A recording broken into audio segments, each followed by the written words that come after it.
wanted to, there's a million things I wanted to do. But I kind of, when I had whatever it was, I tried to put my mind to it for however long I had an interest in it.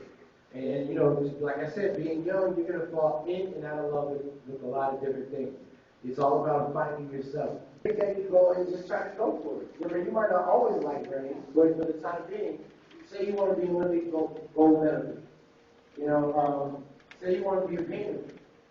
You know, say you want to be the next Picasso in painting and drawings and things.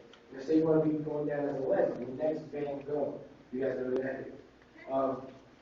You want to take whatever passion you have at this moment and shoot for the stars. And then once you have that ultimate goal, you got to figure out how you're going to get there. One way I think you can stop bullying is the first thing is tell your teachers and parents. If someone is bullying you or bullying someone you know, tell the teachers and parents. Let people know what's going on. And we got to stop it before it really starts. So if someone starts to bully you, you got to tell somebody right away. Don't let it become a routine. Because when it becomes a routine, that means you get used to it. It means you're going to get used to coming to school afraid to be humiliated. You're going to get used to coming to school afraid to get your stuff taken or getting beat up. And that's no way for any child to live.